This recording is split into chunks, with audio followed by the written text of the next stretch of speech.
Like करें, share करें, subscribe करें।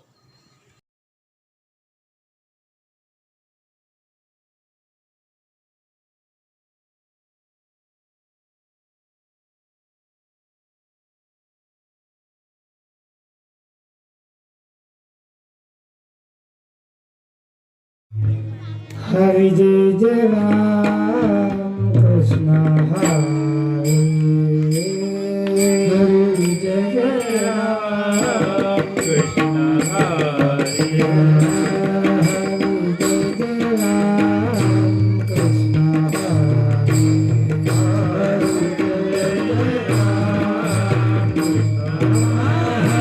जय जय राम कृष्ण हरि हरि जय जय राम कृष्ण हरि हरि जय जय राम कृष्ण हरि जय जय राम कृष्ण हरि जय जय राम कृष्ण हरि हरि जय जय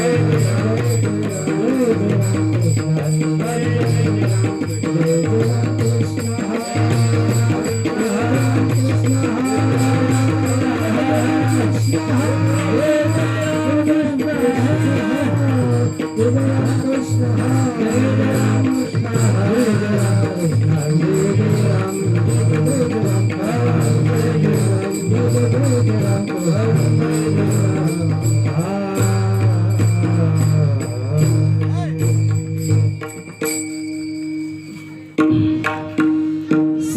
सुंदराते धान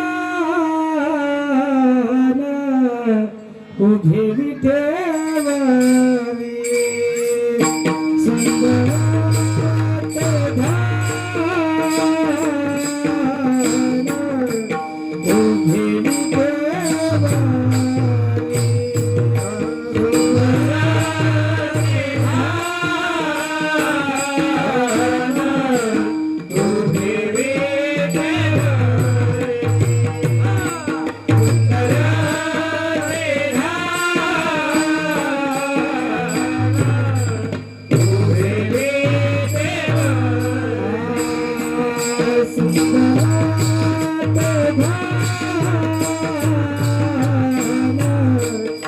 उभे विटेवारी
कासे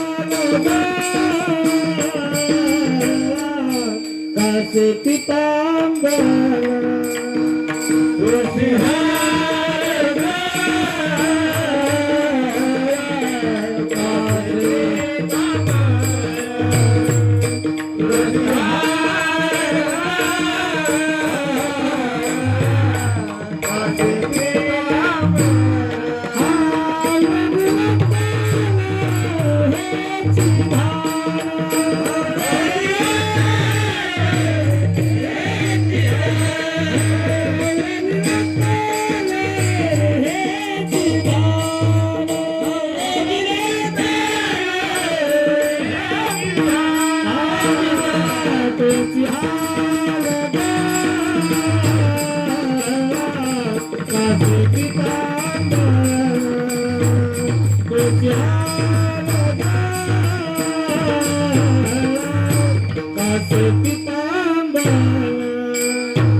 तुका म्हणे माझ्या हेच सर्व सुका तुका म्हणे माझे हेच सर्व सुका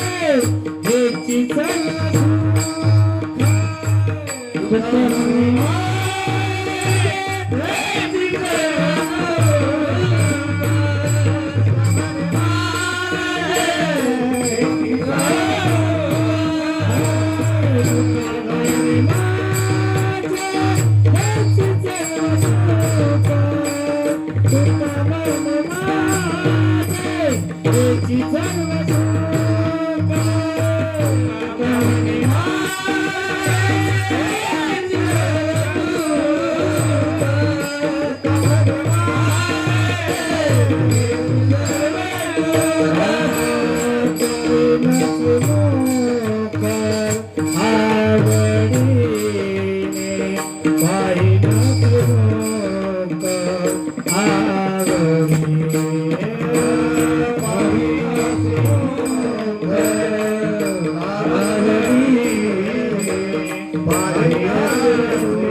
रामकृष्ण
रूप पाहतालो चारे सुख झाले ओ साधने सुख झाले ओ साधने रूप झाले ओ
हरी हरी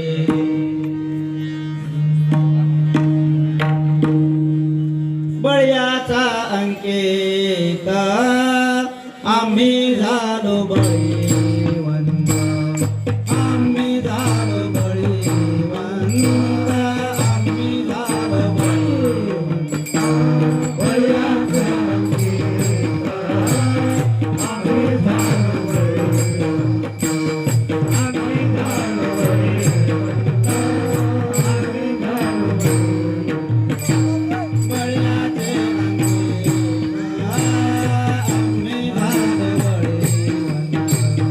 आम्ही झालो बळीवंत आम्ही झालो बळीवंत आम्ही झालो बळीवंत बळ्याचे अंकेत आम्ही झालो बळीवंत आम्ही झालो बळीवंत आम्ही झालो बळीवंत लाथाळीला हा संसार लाथाळीला हा संसार लाथाळीला हा संसार लाथाळीला हा संसार लाथाळीला हा संसार तुला चढवीचा तुला चढवीचा मार तुला चढवीचा मार लाथाळीला हा संसार तुला चढवीचा मार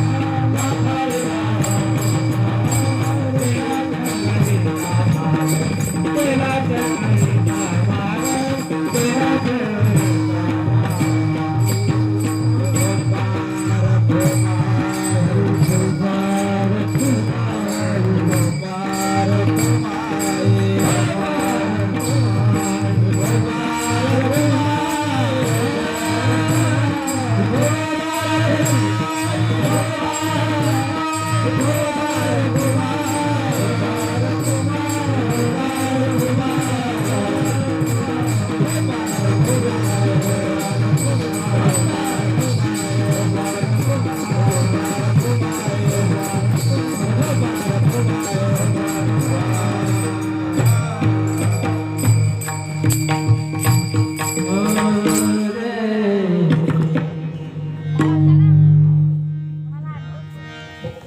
बर्याचे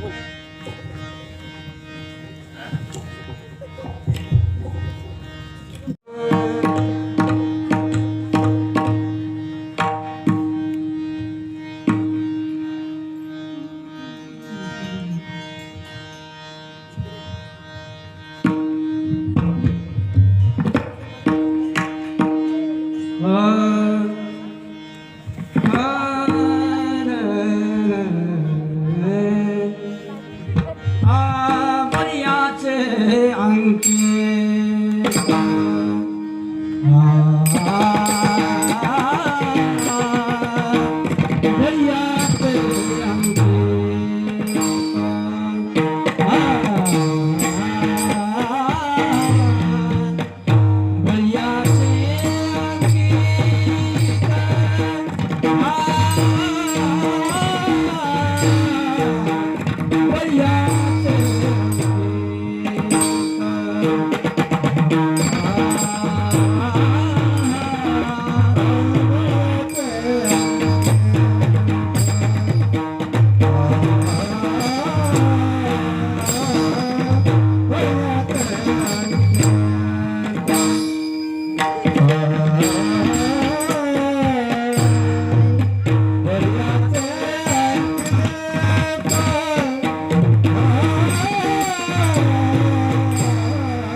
बर्याचे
बळीयाचा अंकित आम्ही झालो बळीवंत, बळीयाचा अंकित आम्ही झालो बळीवंत. लाथाळीला हा संसार केला षडवर्मीचा मार. जनतन धन केले तृणाही समान, जनतन धन केले तृणाही समान. लाथाळीला हा संसार केला षडवर्मीचा मार. तुका म्हणे आता आम्ही मुक्तीचे माथा. लाथाळीला हा संसार केला षडवर्मीचा मार. विठ्ठल विठ्ठल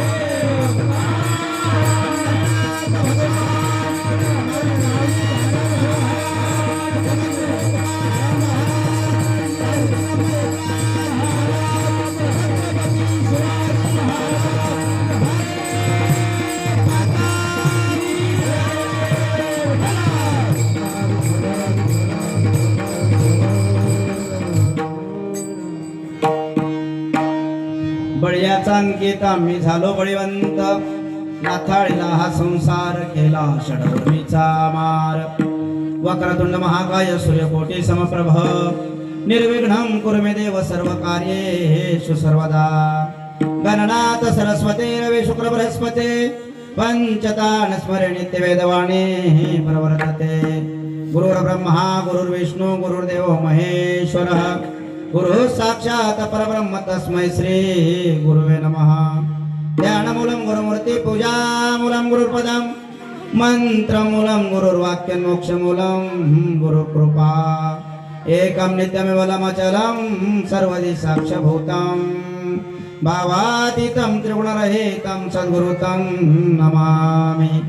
त्वमेव माताश्च पिता त्वमेव बन्धुश्च सखा त्वमेव विद्याधर्मिणं त्वमेव सर्वं मम देव देव.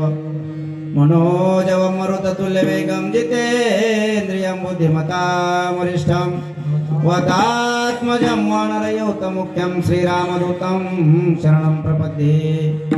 अतुलितबलधामं हेमशैलापदेहं दणोजवनपुरुषाणो ज्ञानिनामग्रगण्यं सकलगुरुनिधानं वानराणामधीशम् रघुपति प्रिय भक्तं वातजातं नमामि समचरण सरोजं चन्द्रनीलाम्बुदाभां जगन्निहितपाणि मण्डनं मण्डनानां तरुण तुलसीमाला कंदरं कञ्जनेत्रं सदयदवलहासं विठ्ठलं चिन्तयामि पाण्डुरङ्गा करो प्रथमं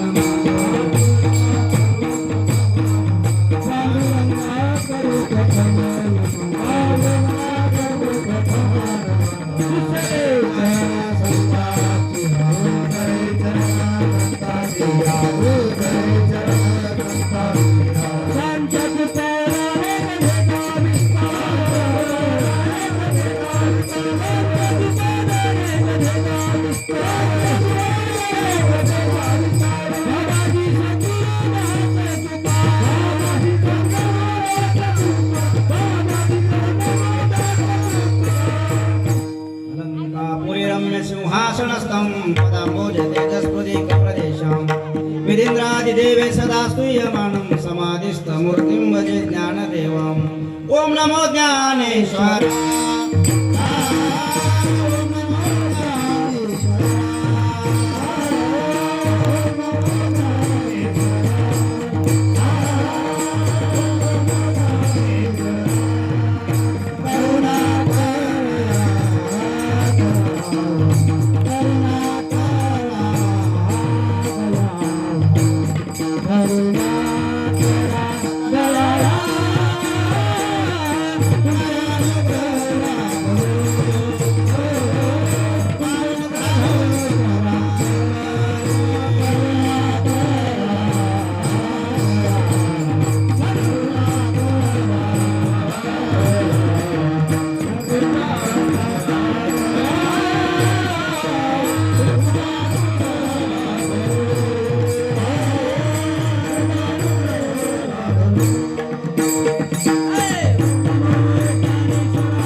स्मरण होय सगळे विद्यांचे अधिकरण त्याचे वन दुसरे चरण श्री गुरुचे ते नमस्कार होणे आता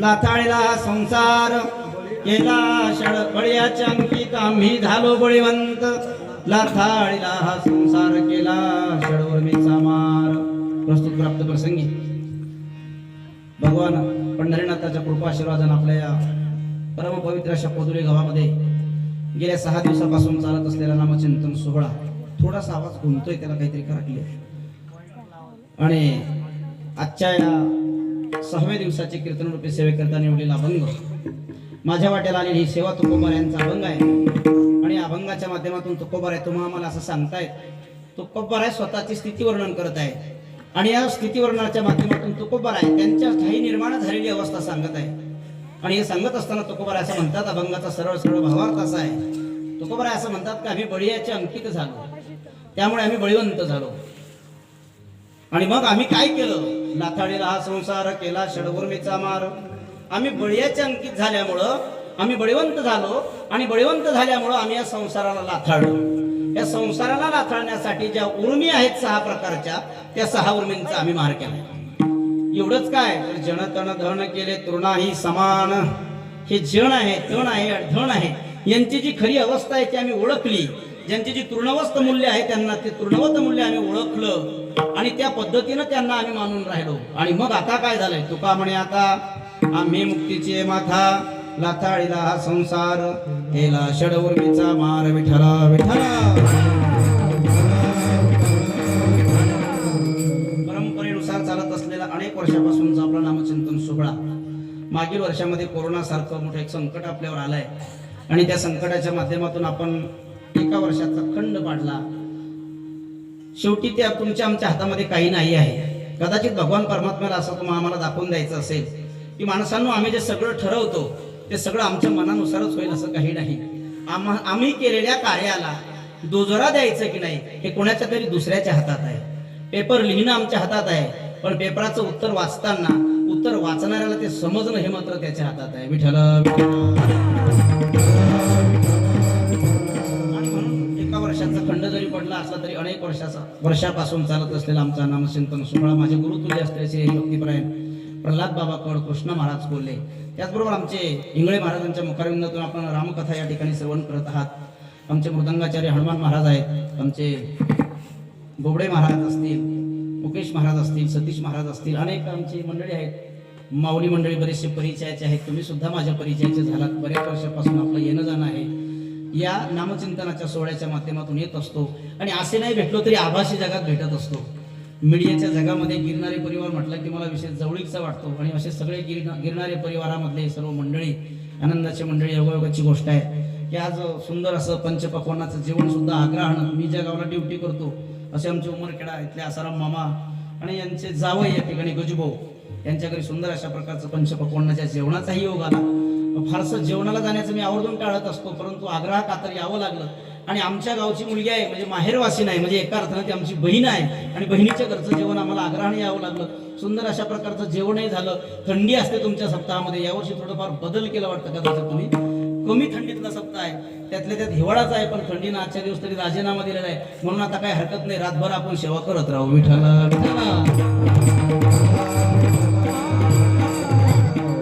सज्जन हो, या काळामध्ये इतका समाज गोळा होणं मला असं वाटतं खऱ्या अर्थाने परमार्थाची ताकद आहे.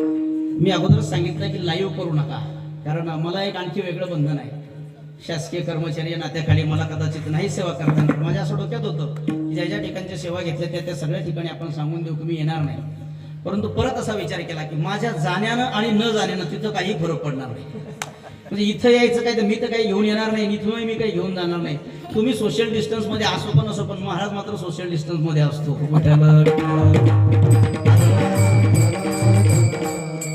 गुरुजी नाही आले म्हणजे कोणीतरी रिकाम्या जागेत भरल्याच जाणार होता, काही हरकतच नाही. रिकामी जागा भरण्याची आपल्याला सवय आहे, रिकाम्या जागा भरल्याच जात असते आणि त्या पद्धतीने माझी जागा कोणीतरी भरली असती म्हटलं हरकत नाही, इथं जायला हरकत नाही. आणि जर भगवंताचं नाम घेता घेता जर एखादा आजार आपल्याला आला तर तो स्वीकारायला हरकत नाही. विठ्ठला नाही, आपण पाळूया. मला असं वाटतं नामसप्ताहामध्ये सोशल डिस्टन्स आमचं नसतं, परंतु तोंडाला मास्क वगैरे जर बऱ्याच ठिकाणी मी कीर्तनाला गेलो, सतीश महाराज अलीकडच्या काळात सुरूच आहे 8 दिवसापासून. पुढे त्याला व्हायरल नाही केलं, फेसबुकला नाही टाकलं, व्हॉट्सअपला नाही टाकलं, परंतु सेवेला दररोज आहे. तर बऱ्याच सप्ताह मंडळींनी ते मास्क वाटलेत लोकांना. तुम्ही वाटले का? बरे नाही वाटले, कारण ज्या ज्या लोकांना वाटले ते घरी घेऊन गेले, पुन्हा आलेच नाही. मास्क घरी नेऊन ठेवले. दुसऱ्या दिवशी विचारलं काका आजी कालचा मास्क म्हणजे घरी ठेवून द्याला, दुसरा द्या ना. घेण्याची लोकांना सवय असते. परंतु इथे जरी नाही वाटले तर आता 1-2 दिवस आहे, निदान 1-2 दिवसासाठी का होईना तुमचा रुमाल, तुमचं काय मुफलर, तुमचं पदर वगैरे जो काय असेल तो लावूया, कारण ती काळाची गरज आहे. ना जाणे आपण समाज इकडून तिकडून फिरून येतो, कोणी भोकरदनला जातं, कोणी जालन्याला जातं, कोणी औरंगाबादला जातं. आपल्या गावात नसतं, कारण हा आजारच आपल्याकडे निर्माण झाला नाही, हा आजार बाहेर निर्माण झाला. हा आणला श्रीमंत लोकांना आणि त्याच्या यातना भोगायला लागल्यात गरीब लोकांना. विठ्ठला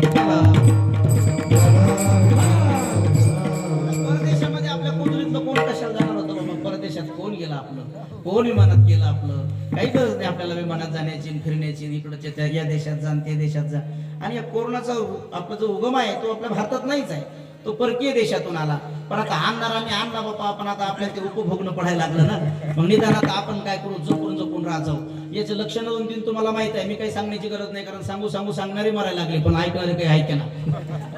डॉक्टर घावं नाही, इंडू बिहारी लस घ्या रे, असं होते तसं होतंय. ती बिचारी आमच्या आशावाडी ताई, आशा अंगणवाडीची ताई असं, आशा वर्कर असतील, त्या नर्स असतील, ते गुरुजी असतील, ते गावात सांगू परेशानी. अरे लस घ्या, कोरोना टाळा. लोक म्हणजे तुम्ही तुमच्या घरात घाला दिलं आम्हाला मरायचं का? घ्यायला लागले. अगोदरच्या काळात तर कोणातरी एक असं फॅड आणलं होतं, म्हणजे लस घेतलं की 2 वर्षात वेळी कंडिशन आहे ना. सगळ्यात अगोदर लस आपल्याकडे आम्ही कर्मचारी लोकांनी घेतली. फेब्रुवारीलाच लस घेतली आम्ही, 15-16 फेब्रुवारी पासून लसीकरण सुरू झालं. कोणीच नाही गेलं ना. तो गैरसमज काढून टाका. आणि मी या ठिकाणाहून तुम्हाला परत आव्हान करतो, ज्यांनी कोणी लसीचे डोस घेतले नसतील, मला असं वाटतं इथं कोणी नसल त्यातलं, आणि जर कोणी घेतलं नसेल तर मला असं वाटतं त्यानं मंडपाच्या आत येण्यासाठी टाळा. निदान त्यांच्यामुळे आम्हाला गोत्यात आणू नाही. ही लस गरजेची आहे बाबा. लस अँटीबायोटिक आहे. लस आपल्या शरीराला पुन्हा पूर्ववत करते, ती तयार करते. तुम्ही घाबरत असाल कोणीतरी घाबरू नका, ती लस घ्या.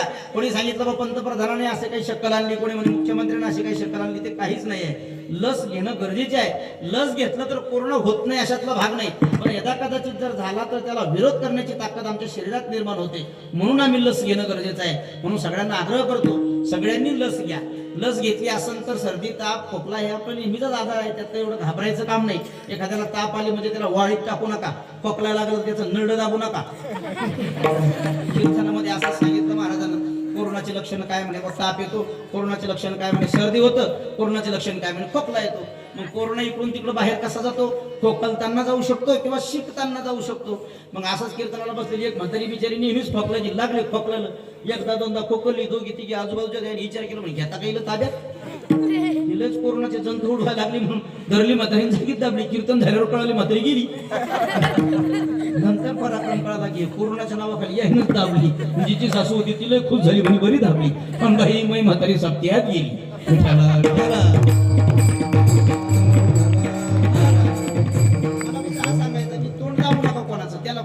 मोकळं खोकलं द्या, कारण खोकलणाऱ्याची भानगड असते, त्याला पहिलं बाहेर काढायचं असते आणि वरून आपण त्याला दाबायचं म्हणजे मारायचं का त्याला. पण ते जे खोकलणार आहे ते आपल्या शरीरात जायला नको, म्हणून आपण आपलं दरवाजे बंद करा ना. शिस्त सिस्टीम सरकारनं सांगितली, आपण आपलं बंद करायचं. ते खोकलं गुडन तिकडं जिकडं जायचं तिकडं जाईल, पण आपल्या नाकातून आपल्या तोंडातून आपल्या शरीरात जाणारे जे कोरोनाचे विषाणू आहे कदाचित ते जाऊ नये म्हणून आपण आपल्या तोंडाला पॅक करून घेऊ आणि असे मस्त आनंदानं सप्ताह करतच राहू. विठ्ठला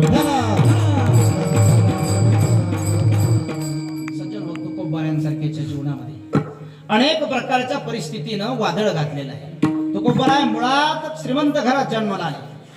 अगदी मुकुंदबुवा असतील, हरिबुवा असतील, विष्णुबुवा असतील, पदाजी असतील, शंकरजी असतील, तुकोबाराय असतील, बोरोबा असतील आणि तुकोबाराय असतील, सर्व पिढ्यांचा जर तुकोबारायांचा विचार केला तर अत्यंत श्रीमंत घरामध्ये तुकोबाराय जन्माला आले. तुकोबारायांच्या घरामध्ये काय नाही असा प्रश्नच नव्हता.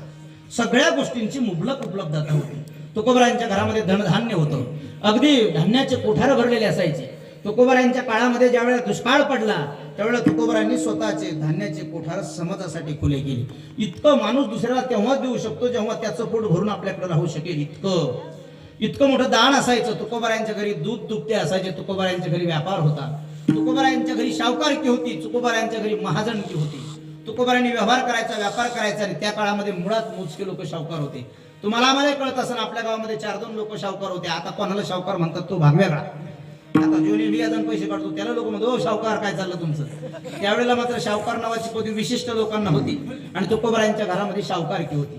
तुकोबारायांनी नडल्या आडलेल्यांना पैसे द्यायचे. तुकोबारायांच्या कुळामध्ये हिशोब मांडला जायचा, पैचा आण्याचा हिशोब असायचा. अशा काळामध्ये तुकोबाराय जन्माला आले.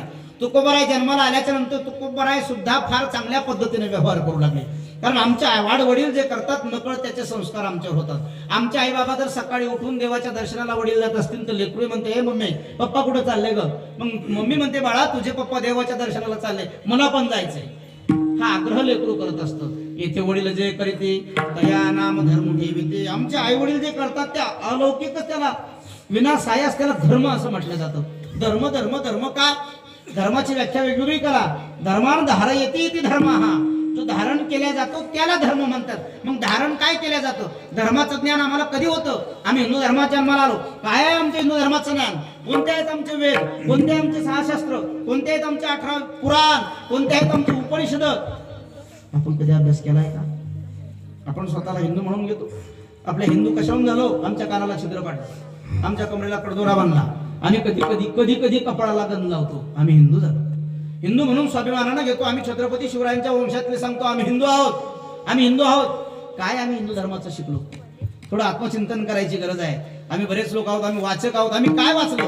इतके लोक येतात, इतकं पूर्वजांनी एखादा झगडे गुरुजी किंवा एखादा महाराज येऊन सांगतो म्हणून नाही.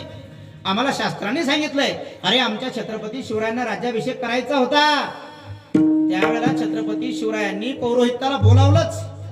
काय कारण आहे? जाऊ द्या पुरोहिताला बोलावणं. अलीकडच्या काळात आम्हाला हा मुद्दा आमच्या पुढे मांडला जातो.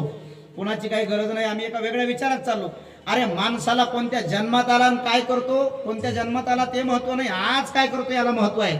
छत्रपती शिवरायांनी काशीवरून गागा भट्टांना बोलावलं. नुसतं गागा भट्टांना नाही बोलावलं, तर गागा भट्टांच्या सोबतीला त्यांनी स्वतःचे मावळे पाठवून 7 नद्यांचं जल आणलं. 7 नद्यांच्या पाण्याने आपण तरी आजपर्यंत आंघोळ करायचा विचार कधी केला का? आमचं कसं असतंय, जिथं पुराला तिथं मारली उडी. आम्हाला हे ध्यान नसतं आम्ही कोणत्या एरीत उडी मारली, कोणत्या नदीत उडी मारली, तिचं नावही माहित नसतं. माझ्या राजांनी 7 नद्यांचं जल बोलावलं, माझ्या राजांनी समुद्राचं जल बोलावलं आणि माझ्या राजांचं राज्याभिषेक सुरू झाला. मधामध्ये सोन्याचा चौरंग ठेवण्यात आला आणि समोर राजे बसलेले आहे आणि गागाभट्टांच्या हातामध्ये घागरी आहे, बाजूला तुपाची घागर आहे, दह्याची घागर आहे, मधाची घागर आहे, पंचामृताची घागर आहे आणि त्या 7 नद्यांचं जल भरलेलं पाण्याचं पात्र, ती सोन्याची घागर, ती गागाभट्टांच्या हातामध्ये आहे आणि ते गागाभट्ट छत्रपती शिवरायांचा जलाभिषेक करत आहे. गंगे चमुनेचे व गोदावरी नर्मदा कावेरी सिंधी जलस्मिन सन्निधी कुरु तुंगभद्रा कावेरी रेवती कृष्णा कोयना मुळा मुठा प्रवरा आमणा धामणा, वेगवेगळ्या प्रकारच्या नद्यांच्या नावांचा जलाभिषेक सुरू आहे. छत्रपती शिवरायांचा जलाभिषेक केला जातो आणि जलाभिषेक केल्याच्या नंतर छत्रपती शिवरायांचे 2 कारण होते. एक तर मग माझा जो धर्म आहे आणि धर्माला मानणारा माझा अधिष्ठान आहे ते म्हणजे राजमाता जिजाऊ मासाहेब. समोर ज्या बसलेल्या आहेत त्या जिजाऊ मासाहेब आहे आणि जिजाऊ मासाहेबांनी धर्म स्वीकारलाय, जिजाऊ मासाहेबांनी व्रत वैकल्य केलेले आहे. जिजाऊ मासाहेबांच्या मनात हा विचार होता की कर्म माझ्या मुलाला करायचं आहे, पण कर्म करताना त्याच्या पाठीशी धर्म असावा आणि म्हणून हे कर्म करताना आम्ही धर्माचा विचार केला पाहिजे. विठ्ठला विठ्ठला.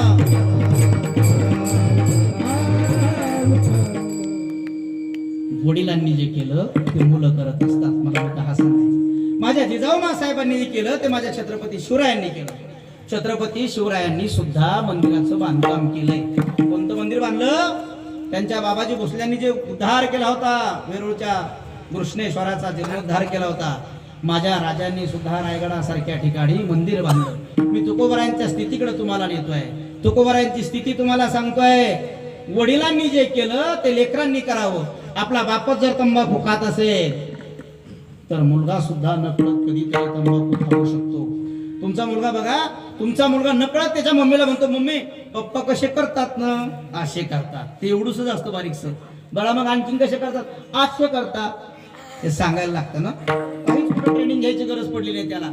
तुमचा वडील जर सकाळी उठल्या उठल्या त्या बाळाचा जर एखादा ज्ञानेश्वरीचं पान वाचत असेल, ग्रंथ वाचत असेल, तर ते लेकरूही सकाळी उठतं आणि देवाजवळ जाऊन बसतो आणि ते ज्ञानेश्वरीचं पान उकलतं आणि वाचायला लागतं. त्याला वाचता जरी नाही आलं तरी ते वाचायला लागतं. हे त्याच्यावर संस्कार होतात. ज्या सुनाची सासू हरिपाठ घेते ना, सासू मरण पावल्याच्या नंतर सुनाला ध्यान येतं, बाई सासू दररोज हरिपाठ घ्यायची, मी सुद्धा आता बसलो पाहिजे. आणि ती सुद्धा ती जागा रिकामी जागा भरते आणि संसून हरिपाठ घ्यायला सुरुवात करते. तुकोबरायांच्या घरामध्ये एवढी मोठी शाहूकारकी आहे, एवढी मोठी महाजनकी आहे. तुकोबरायांच्या हातात व्यवहार आला, तुकोबराय सुद्धा चोख व्यवहार करायला लागले. 2 आण्याचे 3 आणे कसे बनवायचे तुकोबरायला फारसं सांगायची गरज पडली नाही. दुकानदाराच्या पोराला हे 50 ग्रॅम आहे, हे 25 ग्रॅम आहे, अर्धा किलो हे 1 किलो हे सांगायचीच गरज नाही हो. ते मास्तर बिचारे उघडून उघडून खराब झाले पोराला सांगू सांगू. याला पाव किलो म्हणतात, याला अर्धा किलो म्हणतात, याला 1 किलो म्हणतात, याला सवा बरोबर पाठ करतात. 1000 gram, 1 kilogram, 1000 gram, 1 kilogram, 500 gram, अर्धा किलोग्रॅम. दुकानात जाय रे, साखर आण रे, किती आणायची त्याला कळायलाच तयार नाही. पण जो प्रॅक्टिकल असतो इथं बसलेला दुकानात, त्याला जाऊन म्हणा ना पावशेर साखर दे, तो लगेच बरोबर लगेच 200चं माप 50 ग्रॅमचं माप टाकतो, झालं म्हणतो पावशेर. अर्धा किलो कसं बनतं? अरे बाळा अर्धा किलो म्हणजे किती ग्रॅम? 500 ग्रॅम. त्यासाठी किती माप लागते? हा बरोबर आहे, हा हुशार आहे, तू दुकानदार की करू शकतो गड्या. वा विठ्ठला विठ्ठला. व्यावहारिक ज्ञान आला आता. आमच्या जिल्हा परिषदेच्या शाळेमध्ये आम्ही प्रत्यक्ष शिकवतो. आम्हाला एक तराजू आली. बाळा तू कोणत्या शाळेत शिकतो? बर, किती पासून तिथं? हे पहिलंच वर्षी. अगोदर कुठे शिकला? कोधोली शिकला. तू इथंच शिकला बाळा. 1 ग्रॅम आहे की नाही? त्याच्या गुरुजीसाठी टाळ्या वाजवा. मला आनंद वाटतो. हे शिकणं गरजेचं आहे. आमच्यापैकी कितीतरी जण असे आहेत, आम्ही गणित शिकलो, आम्ही भूमिती शिकलो, वावर मोजायला आम्ही पैशावाला माणूस बोलवतो, आहे का नाही? वावराची मोजणी काढायची, आपण करतो का मोजणी? नाही नाही, आपल्याला ते मोजणारा असतो. कुठं लांब आहे तुमच्या इथं? हा, भोकरदनचा माणूस आणावा लागतो. आम्ही सगळे अडाणी, आम्ही नुसते डिग्री कमावले, आम्ही 10वी पास 12वी पास ग्रॅज्युएशन झालं. पण वावर मोजा म्हणलं कोणला बोलवा? भोकरदनच्याला बोलवा. याचं कारण काय झालं? आम्ही प्रॅक्टिकल नॉलेज नाही घेतलं. पण जो प्रॅक्टिकल ज्ञानेश त्याचा असतो, दुकानदाराचा मुलगा दुकानदारकी करायला लागतो, आताराचा मुलगा आतारकी करायला लागतो, बांगड्यावाल्याचा मुलगा बांगड्या घालायला लागतो. त्याला सांगायचीच गरज नाही कसा हात धरायचा आणि कोणती कवडी दाबायची. आपण बांगड्या घालून पहा ना किती बांगड्या फुटतात. आपली बाई म्हणते होय मेले तिकडे तुला काय जमतं ते कसाराकडे जावं लागतं. त्यालाच कसारालाच बांगड्या घालता येतात. ते प्रॅक्टिकल नॉलेज असतं, ते कुठेही शिकून येत नाही, कुठेही शिकून येत नाही. तसे तुकोबार आहे, ज्या कुळात जन्माला आले फारसं काही कुठं जाण्याची गरज पडली नाही. तुकोबार आहे 2 आण्याची 3 आणे करायला लागले. पण तुकोबारांच्या जीवनामध्ये फार वादळ आले. तुकोबारांच्या जीवनामध्ये सुरुवातीच्या काळाला इतका व्यवहार चांगला चालायचा, पण तुकोबारायांचे बंधू, मोठे बंधू तुकोबारायांचे, ते मात्र कान्होबाजी नाही, मोठे बंधू ते वेगळ्या विचाराचे होते. त्यांनी तो मार्ग पकडला. कान्होबाराय व्यावहारिक होते आणि तो मार्ग पकडला. तुकोबारायांच्या मनावर तोही एक आघात झाला. आणि दुसरा आघात तुकोबारायांच्या जीवनामध्ये बाबाजी चैतन्यासारखं व्यक्तिमत्व स्वप्नामध्ये आलं. बघा, भोजना मागते उपपावशर पडिला विसर, काय कळे उपजला अंतराव, म्हणून या काय त्वरा झाले, राघव चैतन्य केशव चैतन्य सांगितली कोण. हे बाबांनो, तुकोबारायांनी गुरु केलाय का तुकोबारायांना गुरु भेटलाय? तुकोबारायांना गुरु भेटलाय. स्वप्नामध्ये तुकोबारायांच्या बाबाजी चैतन्य, राघव चैतन्य, चैतन्य मालिकेतला विषय सांगितला आणि तुकोबारायांच्या जीवनामध्ये अध्यात्माचा उगम झालाय. तुकोबाराय वेगळ्या विचाराला लागले. तुकोबाराय वेगळ्या विचाराला लागले आणि बघता बघता तुकोबारायांचा संसारिक जीवनातली दृष्टी फार कमी झाली. तुकोबारायची पत्नी विचार करायची, भाई गुळे पाटलाची मुलगी इतक्या श्रीमंत घरामध्ये मला दिलंय, इतका चौकस बुद्धीचा माझा पती, पण आता काय झालंय? आता उठला सुटला विना हातात घेतो, घोराड्याच्या डोंगरावर जातो, भंडाऱ्याच्या डोंगरावर जातो, फुटकाचे विना त्याला 2 तार, मारे पंढरीच्या. काय करतो? माझ्या चौघी बहिणी नांदती सुखाने, माझी कर्म कहाणी कैसी देवा. हे देवा, माझ्या बहिणीचं किती झालं, माझ्या नशिबात काय आलं? माझ्या आई बापे बरे नव्हे केले, पदरी बांधिले भिकाऱ्याच्या, पदरी बांधिले भिकाऱ्याच्या. बघता बघता जिजाऊ, माझी जिजाऊ आहे तुकोबारायांची जिजाई, हिच्या मनामध्ये वेगळे काहूर निर्माण झाले. माझ्या पतीची अवस्था अशी काय झाली? आणि बघता बघता देवदेव करणाऱ्या तुकोबारायांनी ज्या वेळेला दुष्काळ आला त्यावेळेला मात्र लोकांची दया पाहिली, लोकांचे हाल पाहिले आणि त्यांच्यावर कृपा कटाक्ष म्हणून तुकोबारायांनी धान्याचे कोठार खुले करून दिले. त्यांचे जे कर्ज रोखे स्वतःकडे होती ते कर्ज रोखे पुन्हा मला पैसा नाही पाहिजे, तुम्हालाच पिकलं नाही माय बाप, मला कुठून देणार तुम्ही, असे आमचे तुकोबाराय म्हणू लागले. तुकोबारायांची अवस्था झाली. बघा बघा बघा, तुकोबारायांच्या अवस्थेला पुन्हा वेगळे वेगळे वर्ण मिळायला लागले. तुकोबाराची स्थिती आहे, तुकोबारायचा विश्वास पडला भगवंताच्या नामचिंतनावर. देवा तूच तारणार आहे, तूच मारणार आहे, सकल जीवाचा करीतो सांभाळ, तुझ मोकले. तुकोबारायांच्या जीवनामध्ये एक निश्चय झाला की तो मला मोकलणार नाही, तो सगळ्या जीवांना सांभाळतो, मला तरी काय. बाळा दुधा कोण करीतो उत्पत्ती, वाढवे श्रीपती सवे दोन्ही. तुकोबारायांचा हा विचार सुरू झाला. अरे आईच्या स्तनांमध्ये दूध निर्माण करणारा कोण आहे? जर डॉक्टरला करता आलं असतं तर पावडरची निर्मिती करायची गरज पडली नसती बाबा. कोण रक्त तयार कोणी केलं? विज्ञानानं फार शोध लावले आमच्या, पण आजपर्यंत विज्ञानाला रक्त नाही तयार करता यायला लागलं महाराज. रक्त देण्यासाठी माणसालाच रक्तदान करावं लागतं. तुकोबाराय त्या विचारात मोडले आणि बघता बघता बघता बघता तुकोबारायांचं नामचिंतनावर विश्वास झाला. तुकोबारायांनी नामपर अभंग लिहिले. तुकोबारायांमध्ये उपदेश करण्याची अवस्था निर्माण झाली. तुकोबारायांनी उपदेश करणारे अभंग लिहिले. तुकोबारायांनी जेव्हा स्वतःच्या स्थितीची आत्मविवंचना केली त्यावेळेला तुकोबारायांनी स्थितीन वर्णन करणारे अभंग केले आणि असाच तुकोबारायाचा एक वेळीची अवस्था अशी झाली आहे. आणि ती स्थिती तुकोबारायांची कशी झाली ते तुकोबारायांनी सांगितलं अभंगाचं पहिलं चरण. बळ्याचे अंकिता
शंकेत आम्ही झालो बळवंत.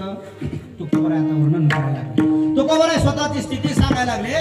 तुकोबर आहे म्हणतात आम्ही बळीवंत झालो. हे बाबा बळीवंत, बळी हे माणसाचं नाव आहे. बळीवंत, बळ या शब्दाचा. बळीवंत जर व्हायचं असेल तर नेमकं बळ कशाचं असतं याचा थोडक्यात विचार. बळ कशाचं असतं? पहिलं बळ मी तुम्हाला आवर्जून सांगेल. कोणतंच बळ माणसाकडे असो का नसो पण शरीराचं बळ असलं पाहिजे. तुम्हाला जर जगायचं आहे ना तर आपलं एक शरीराचं बळ असावं. त्याला शारीरिक बळ असं म्हणतात. शारीरिक बळाच्या नंतर दुसऱ्या बळाचा विचार आपण करू. त्याचं नाव आहे कौटुंबिक बळ आहे. कुटुंबाचं सुद्धा माणसाच्या पाठीशी बळ असतं. त्याला कौटुंबिक बळ असं म्हणतात. याच्यापेक्षा पुढच्या बळाचा विचार करू. त्याला असं म्हणतात धनसंपत्तीचं, पैशाचं बळ, धनाचं बळ आपल्याकडे असलं पाहिजे. याच्यापेक्षा पुढचा विचार करू. धनाचं जरी बळ नसेल माणसाकडं तर आपल्याकडे बळ असलं पाहिजे. ते सत्तेचं बळ असलं पाहिजे. अशा वेगवेगळ्या प्रकारचे बळ आहे. त्यातलं पहिलं बळ आहे माणसासाठी आवश्यकतेचं, ते म्हणजे आपल्या आरोग्याचं बळ. आरोग्याचं बळ तुमच्या आमच्याकडे पाहिजे. कोरोनाचा आजार झाल्यावर मला असं वाटतं प्रत्येकाला वाटत होतं बाबा काही असो का नसो पण आपला जीव जगा हो. आता जीव तर कधी मरत नाही पण मरतंय काय आपलं शरीर. देह मरतं बाबा. देह तवासे पाचाचे अधीन हा देह आहे, जाणारा देह आहे. मग देह सांभाळला पाहिजे. मग देह सांभाळण्यासाठी देहात काय पाहिजे तर देहामध्ये आपल्या शक्ती पाहिजे. मग लोकांनी शक्तीचे प्रयोग सुरू केले. या कोरोनामध्ये एक नवीनच आयटम आपल्याकडे उदयाला आला. त्याचं नाव आहे वर्कआउट. तुमच्याकडे आलं का वर्कआउट? सकाळी उठा, मोबाईल लावा, त्याच्याकडे पहा, ते पण उड्या मारते, आपण पण उड्या मार. आलं का तुमच्याकडे?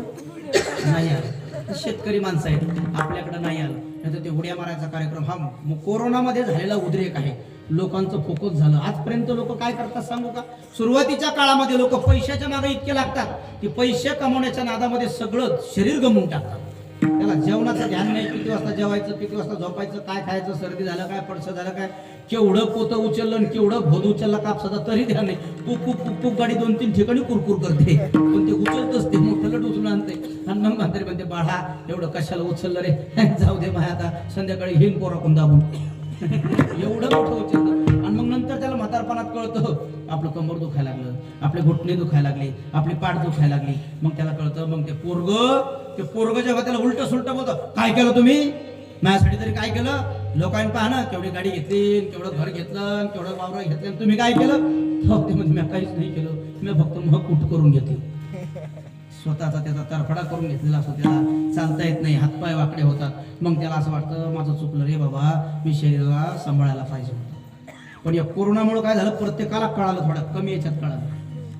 तरण्याला कळालं, म्हाताऱ्याला कळालं, आपलं आरोग्य सर सलामत तो पगडी 50. आपण जिवंत राहणं गरजेचं आहे बाबा. मग कोणी लग्नाला नाही गेलो, कोणाच्या जाय बाबा तिकडं तो पठ्यात लग्न लाव का ठेकळात लग्न लाव, आम्ही येतो नाही पाहतो नाही.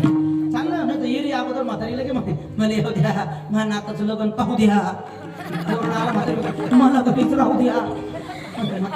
तयार नाही ना, कारण तिला तिच्या शरीराची गरज आहे. या शरीराला सोडण्याची आसक्ती नाही आहे, शरीराचं बळ. आणि म्हणून तर मला असं वाटतं काही बहादरानं माळी काढल्या वाटतं नाही का. कोरोनाच्या झटक्यामध्ये चांगले गंधावाळे मोकळे झाले हो. मोठा फटा हाणत होते, एवढा मोठा कोरोना. माळीचं काय झालं काही नाही, कोरोनाच्या टायमाला असं वाटतं तुला ज्याच्या गळ्यात माळ नाही त्यांचा कोरोना घेतो का? म्हणजे माळ्या असल्या कोरोना नेतो, माळ नसल्यावर कोरोना म्हणतो जाऊ दे बाबा याला माळ नाही, याला नाही न्यायचं. हे काही नाही, ते घोंगड मत होतं. आणि खरं सांगू काय, माळी काढणारे नाही पहिलेच काठावर होते. वाटच पाहत होते कौशिक चान्स भेटून कौशिक उडी मारतो. सतीश महाराजाच्या नांदन घातली बाबा माळ, कशालाच घातली, सप्त्यात घातली. कधी काढावं चान्सच भेटत नव्हता. कोरोनाचा टप्पा लगेच गाड्यात काढून टाकली, मोकळा झालो महाराज. तुमची गोष्ट नाही, तिकडची विदर्भातली. विठ्ठल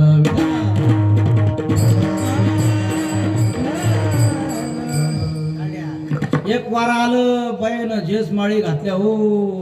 सखुबाई माळकरी, गंगूबाई माळकरी, संगूबाई माळकरी, रंगूबाई माळकरी. या सकारामची पंचायत आणि तुकारामची पंचायत कार्यक्रमाकडे मुद्दा आहे. कोरोना आला, संगूबाई रंगूबाई चट माळी काढून घेतली.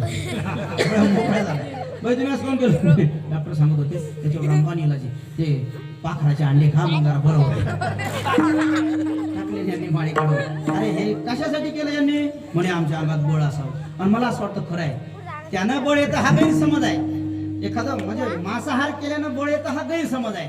तुम्हाला अजूनही पुन्हा जाऊन सांगतो, तुम्हाला मांसाहार करण्यापेक्षा जे विना मांसाहारी लोक आहेत यांच्याकडे काही गोष्टींचे गुण आहेत. विशेषतः जे उच्चवर्णीय लोक आहेत ना, यांच्यामध्ये मांसाहार करण्याची पद्धत कमी होती. याच लोकांनी कमी लोकात असून सुद्धा राज्य करते असेच लोक आहेत. विठ्ठल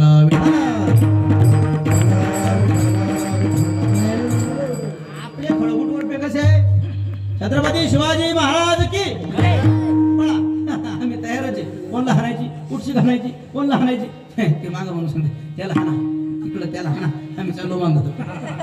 ते नेतृत्व करणार, आम्ही मात्र पुढे काठ्या घेऊन पडणार. आम्ही एकमेकांवर भिडणार. कारण आमचं खाणं गरम, आमचं राहणं गरम, आमचं वागणं गरम, आमचं फिरणं गरम, आमचं सोडणं गरम. आमचं सगळं गरमच सुरू झालं महाराज. जे शांत निवांत व्यवस्थित फळफळावळं खायचे, काजू बदाम खायचे. आमच्या शेतात भाज्या आहेत पण आम्ही भाज्या खात नाही. आम्ही चटणी हाणतो दनादन. बायकोची भाजी केली त्याचा ठेसा वाढ, हे ठेसा करू पण त्या जीवाचा ठेसा झाला ना आमच्या. जाऊ द्या, खाण्याचा मुद्दा सांगायचा नाही तुम्हाला मला. कारण मी असं कधीच कोणाला म्हटलं नाही माळ घालणं असं घाल. माळ घालून रिकामे लचंड केल्यापेक्षा माळणं घातलेला 1000 पट चांगला. माळ जर घातलेलं तर गुरुजीने माळ घातली तर गुरुजीने शाळा कशी करावं लागेल? चांगलीच करावं लागेल. आहे ना सळक मामा? आमचे मामा बसले. मग गुरुजीच्या गळ्यात माळ आहे आणि शाळेला लेट करतोय, मग काय कामाची ती माळ? गुरुजीच्या गळ्यात माळ आहे, मायबापाची हेळसांड करतोय, काय कामाची ती माळ? गळ्यात माळ आहे, शेजाऱ्याचा धुरा करतोय, कशाला तुही माळ? नाही, माळ म्हणजे कोण आहे? हा भगवंत आहे. हा माझ्या ठिकाणी माझ्या सद्गुरूच्या रूपानं त्यांनी मला त्याची जाणीव करून दिली. मी त्याला परिधान केलं. मग देव माझ्याजवळ असताना मी जर पापकर्म करत असेल तर तो मला पाहिलं. हे जर आपल्याकडून वागणं होत नसेल, जेणे विठ्ठल मात्रा घ्यावे तेने पथ्य सांभाळावे. ही जिथं मात्रा घेतली तर पथ्य सांभाळावं लागते. चला मुद्दा सांगतो तुम्हाला, खाण्यापिण्याचा विषय नाही, पण प्रत्येक माणसाला असं वाटतंय की आपल्याला प्रकृती चांगली असावी. बघा, शरीर उत्तम चांगले, शरीर सुखाचे, शरीरा साध्य होय केले, शरीरा साधले परब्रह्म. शरीरात ताकद आहे. माणसाचं शरीर जर चांगला, अर्जुनासारखा तरुण बघितलाय भगवान महाविष्णू. भगवान श्रीकृष्णानं अर्जुनासारखा तरुण बघून त्याला गीता सांगितली. म्हाताऱ्याला गीता नाही सांगितली, द्रोणाचार्यांना गीता नाही सांगितली, कृपाचार्याला गीता नाही सांगितली. तरुण बघितला, तरुण. कारण हा अर्जुन असा आहे, शरीर यष्टीनं धडधाकट आहे आणि शरीरानंच नाही तर विचारांनी सुद्धा तरुण आहे. ज्याच्याकडे तत्परता आहे, ज्याच्याकडे तेजस्विता आहे, ज्याच्याकडे तन्मयता आहे, ते तकार 3 आहेत, त्याला तरुण म्हणतात. तरुणांनी करायचं असतं. म्हणजेच आता आपण या मुद्द्यावर आलोय की प्रत्येकाला शरीराचं बळ पाहिजेच ना. बळ असणं गरजेचं आहे. एका माणसाच्या घरी चोर आला, चोराचे दिवस होते, चोर आता माणूस काही साधा नव्हता. 1 क्विंटल 17 किलोचा माणूस होता. त्याची बाज अशी दरवाजाच्या बाजूला खिडकीजवळ बाज टाकेला असायची, टरून झोपेला असायचा. चोर आला, चोर वाटलं घरात जावं, बाईच्या अंगावर काही असं दागिने वगैरे काढून घ्यावं. चोर आला, चोरानं दरवाजा वाजवला. याची बाजच अशा ठिकाणी टाकेल होती की दरवाजा उघडला म्हणजे याच्या बाजूला थडकन वाजणार. हा उठा, कोण आला? नुसते डोळे कोटारणार आणि डोळ्यानं पाहणार. हे दरवाजाचं त्यांनी ते काय कसं खोलायचा खोलला आणि ते हात आले आणि बाज वाजले आणि पाहिलं कोणीतरी अनोळख आहे. आले सुद्धा त्यांना तिकडं पाय कोण आले. यानं जसं धरलं खो मडकन कमरात पडतं, जसं धरलं जसं दाबलं खाली ते पडलं. चोर पाहिला होता बिचारा 50-60 किलोचा, हे 1 क्विंटल 17 किलोचं. यानं काहीच नाही केलं. दुसरा डावच टाकायचं काम नाही. मोठा बक्क्या दगडला ह्या दगडावर टाकलं तो दाबणारच खाली. मोठा लट भामक्या बोकंडी बसला, त्याला काही सूचना मग सोडा गिडा काय नाही. आणि पोरला होते, पोरा उठ रे, पोरा उठ. याचा आवाज म्हणल्यावर पोराला काय, बाई उठली पोरग उठलं ना, जाय म्हणे पटकन पोलिसाला बोलला धरलं म्हणे. आता हा कुठंच जात नाही, आता चोरी जाऊ दे म्हणे, याच कांड काढू म्हणे. आता पक्का दाबला खाली, त्याच्यावर पडेल हा बरोबर. पप्पा मी जातो पोलिसाला बोलवतो, पण शेजारच्या काकाला उठवतो. आता बराच वेळ झाला, याने त्याला दाबून धरलं. त्या पोराचा तिकडं चाळ लागला, इकडच्या बोळीत जाय, तिकडच्या खिडकीत जाय, इकडच्या बोळीत जाय, तिकडच्या खिडकीत. पुन्हा आला ते बरोबर. त्याचा बाप म्हणे, तू गेला नाही का अजून? जायना लवकर बोलवून त्या काकाला, हे चोर आहे खाली. ते बरोबर द्या पण चप्पल नाही सापडली कुठे. तर ते चोर खाली मध्ये, अरे बाबा मही घेऊन जाय पण लवकर बोलव, मी वाचिंडी त्यांचा.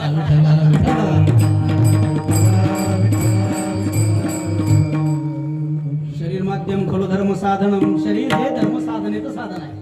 आम्हाला धर्माची साधना करायची असेल तर आमचं तब्येत चांगली असावी. हे तर सगळ्यांनाच कळलं बाबा, तब्येत चांगली असावी. त्यासाठी आमचा प्राणायाम चांगला असावा, आमचा ऑक्सिजन लेवल चांगली असावी. किती लोक चेक करत होते बरं ऑक्सिजन लेवल. झोपल्या म्हातारं चेक करायचं, मग बरं आहे का, म्हातारी म्हणायची तुमचं जाऊ तिकडं, मग बरं आहे पाहू द्या. म्हातारी वाटत म्हातारी गेलं चालतंय, पण मी राह ना त्याला पडा होत होता. किती काळजी घेत होतो आपण.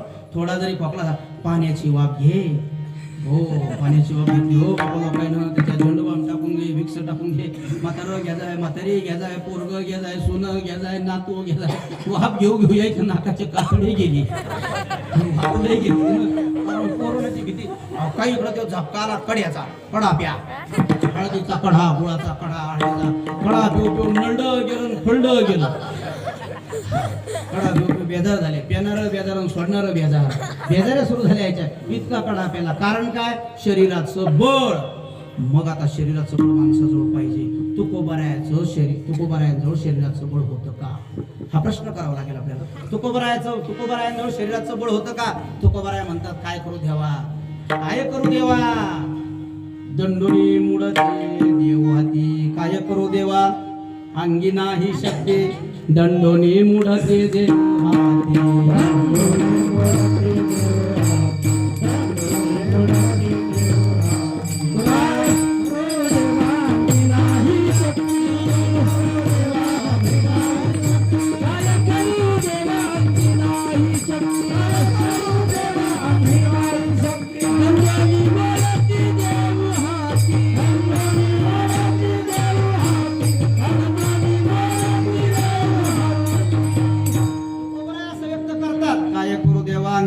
शक्ती ए देवा अरे माझ्या अंगात ताकद नाही रे नाही तुम्ही लोकांना लय दिवसाचं सांगतोय देव देव खरा ऐकतच नाही रे याच्या पाया पडलो लागून या पाया तुम्हाला रटाळे बोला पाया पडून सांगितलंय लोकांना रागावूनही सांगितलंय लोकांना तरी लोकांना ऐकलं नाही देवा मी शेवटचा इलाज वापरला असं लोकांना शक्ती ठेवून दिली असते बरोबर आहे का देवाला म्हणतात काय करू देवा अंगी नाही शक्ती देवा माझ्या अंगात शक्ती नाही रे नाही असे कान आणले धतुकणी माळ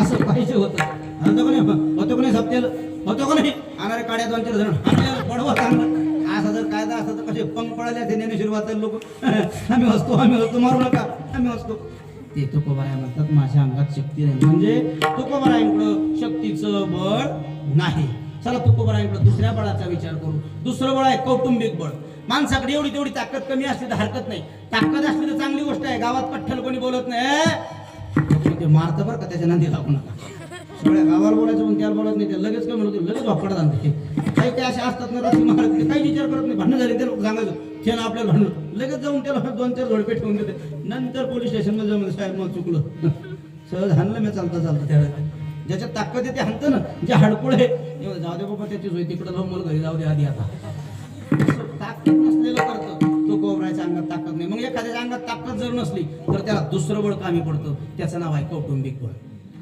एखादा माणूस जर क्षीण जरी असेल तर ताकद नाही त्याच्यामध्ये पण कुटुंबाचं बळ त्याच्या पाठीशी पाहिजे कुटुंब आपल्या पाठीशी सोबत असलं पाहिजे कुटुंबाचं बळ त्याच्या भावकीचं बळ त्याच्या गावचं बळ जर त्याच्या पाठीशी असलं तर तो पॉवरफुल असतो घरातले लोक त्यांच्या जर घरातलं कोणी फुटेल नसल घराची जर एकमूठ असेल तर शेजाऱ्याची टाप नाही त्याच्यासोबत बोलायला नानीचा इकडचा दगड तिकडे हलवायची ताकद नाही त्यामध्ये हाच दगड आपल्या डोक्यात पडत ते खराब आहे राधाबाई लय खराब आहे तुमच्या गावातली नाही मग सांगणारी ही हात नाही लावत कोणी आता राधाबाई एडवणी करते पण राधाबाईचा जो राजाराम आहे तो बी लय खराब आहे तो बी लय डेंजर आहे म्हणजे राजारामचा जो राजा आहे तो बी लय डेंजर आहे आणि राजाची जी राणी आहे ती बी लय डेंजर आहे ते सगळे एका विचाराचे आहेत त्यामुळे कौटुंबिक बळ ज्याच्या पाठीशी असतं त्याला सुद्धा समाज भीतो आपण नाही म्हणत का एक मोठा माणूस आहे चांगला 60-70-80 किलोचा आणि एखादा 30 किलोचा त्याच्या पुढे येऊन टर त्याला बोलायला लागलं त्याला शिवाय द्यायला लागलं आपण म्हणतो का माझा त्याला 40-50 किलो आलं ते माझं डोकं सुने पण खूप असलं त्याला खरे एवढं सगळं देतो आपण शिलटन तू काय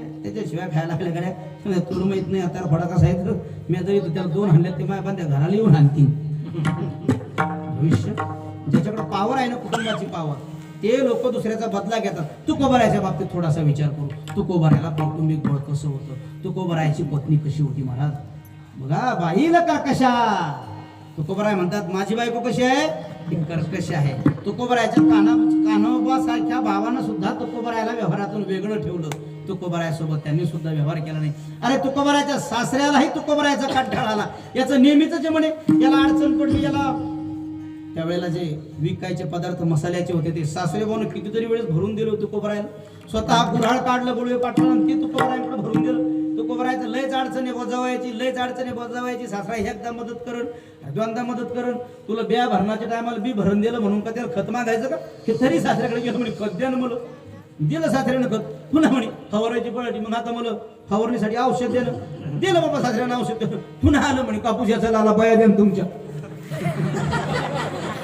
सासरा म्हणे भावला टेका तू कोकराच्या बाबतीत तसं झालं ना की अडचणी झालं तू कोकरायचं बिचारा सासरा मदत करताय.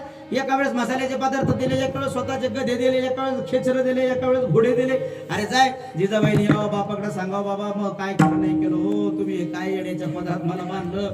तू कोकरायला सासऱ्यानं दिलं दिलं दिलं. तुकोबरायला गुळ दिला बाबा एका वेळेस. तुकोबरायला मिरच्या दिल्या बऱ्याच वेळेस विकायला. तुकोबरायला जाव आणि गेल्याच्या नंतर तुकोबरायला ते न्याव दुकान लाव आणि नेमकं त्या टायमाला एखाद्या रामकृष्णारी सुरू करावं. तुकोबरायला ह्यानीकडे ठेवूच नाही. कोणा यावं म्हणे कवा कुठले आणि इथले इथले काय आणलं म्हणे असं आणलं म्हणे काय व्हावं म्हणे असं व्हावं. बाबा पैसे नाही.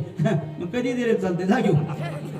तुकोबरायला लोकांनी चाठा नावं खोटे नावं टाकून घेऊन गेले. आमच्याकडे रगीवाले लोक आले. आमच्या गावातले 2-3 असे त्याला ठग भेटले. ते आले.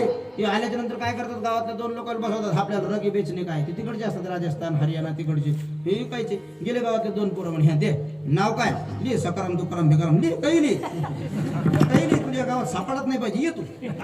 घेतला ते 2 जमानतदाराच्या सहाय्य घेतात. बाजे 2 जमानतदार बी नकलीच ना. ये बी मामा नकटे वो बी मामा नकटे. घेतले ना ते रगीन चादरी. ते आलं मग आता कारण कधी म्हणे मकर संक्रांतीला गावात आलं आणि आपल्यासारख्या पोराला बोलतो इधर आवडत ये नाम किस काय ते म्हणे सकाराम तुकाराम भिकाराम हमारे गाव में राहतच नाही कोई. परेशान झालं ना. तो खूप राहायला लोकांनी असंच गंडवलं मला. तो खूप राहायला नाव काय बाई म्हणे सकुबाई जायत गोळी घेऊन गेली. सकुबाई गेली, आमची बाई गेली, ठमकी बाई गेली. कधी देता म्हणे उद्या देतो, आठवड्याला देतो, पुढच्या आठवड्याला देतो. तुकाराम महाराजांना उधारी मागायला हवं. हे लोकच नाही सापडा तुकाराम महाराज. हे सासरे तुकाराम महाराजांचं कटळून गेलं. तुकोबरायांचं एवढंच नाही झालं तर तुकोबरायांना गावात सुद्धा त्रास झाला. ज्या तुकोबरायांचं सगळं समाजानं घेतलं त्याच तुकोबरायांना स्वतःच्या त्यांच्या मुलासाठी अर्धी भाकर सुद्धा दिली नाही महाराज. बघा गोपाला पाटील गावाचे आता माझा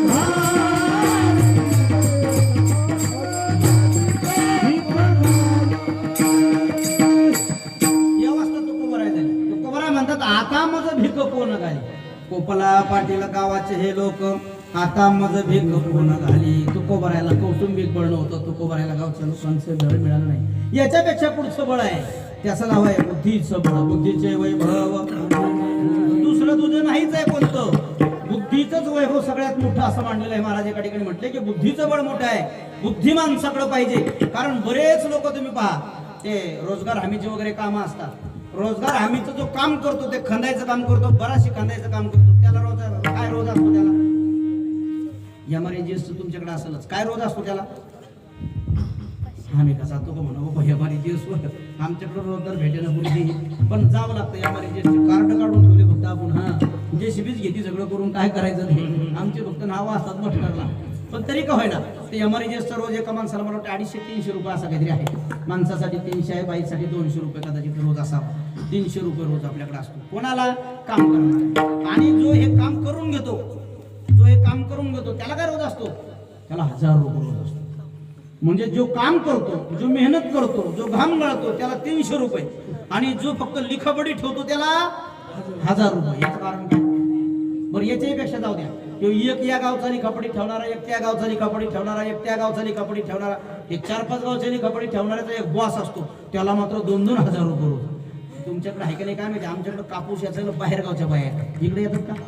हा त्या बाहेरगावच्या बाया जर तुम्हाला आणायच्या असेल तर एक बाई मुकादम असते बजायची. तुमच्याकडे आहे का. तिचाच नंबर घ्यावा लागतो, तिला संपर्क करावा लागतो. आणि त्या माऊली सांगावं लागतं बाई 7 रुपये किलो किंवा नाही 8 रुपये किलो. बरं 8 रुपये किलो मला द्यावं लागेल. किती? 500. त्या बाईला 500 द्यावं लागतात.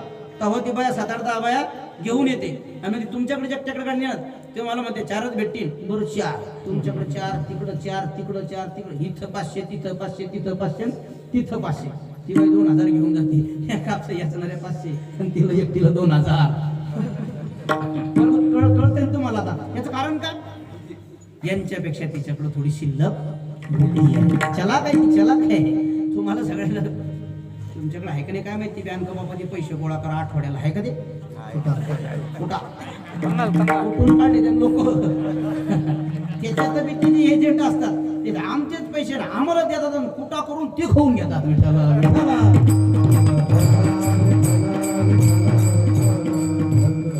बुद्धीचं बळ. तुकोबरायच्या बाबतीमध्ये आपण थोडासा विचार करू. मी तुकोबरायची स्थिती सांगतो. तुकोबराय बळीवंत कसे झाले. तुकोबरायच्या बुद्धीचं बळ करा. तुकोबराय असं म्हणतात, मी तो अल्पमती हीन काय वर्णू तुमचे गुण मज पामर आहे गाय थोरपण.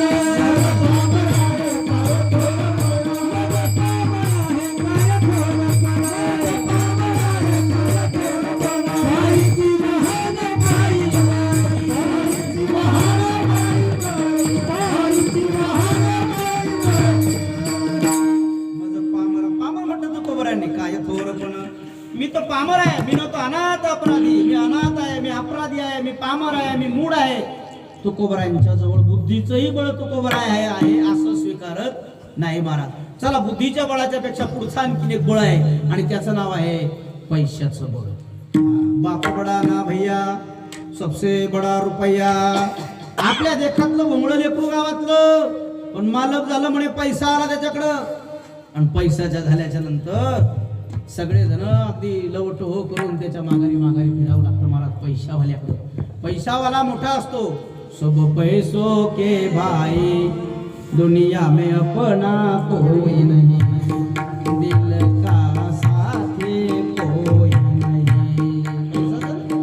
माय बाप भाई जोरू और बहिन साले. माय बाप भाई जोरू और बहिन साले. जिसको अपने बड़ा किया है वही मीठा न बोले. सब पैसों के भाई दिल का साथी नहीं कोई. अरे अपने पल्ले में पैसा हो तो सभी खुशामद करते. अपने पल्ले में पैसा हो तो सभी खुशामद करते.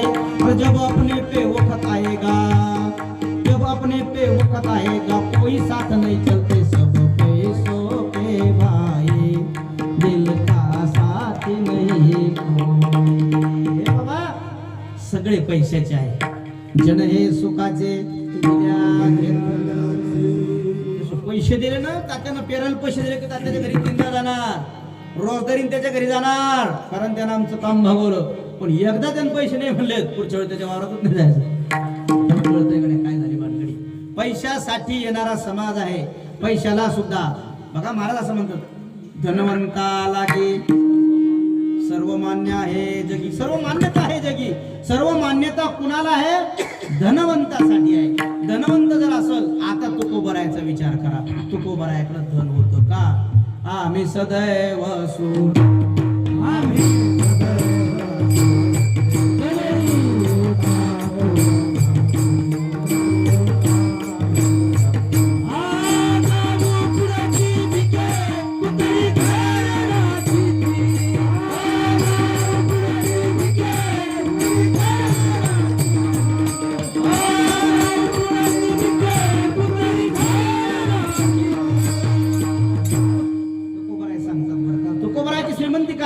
आम्ही सदैव सुडके जवळ येता.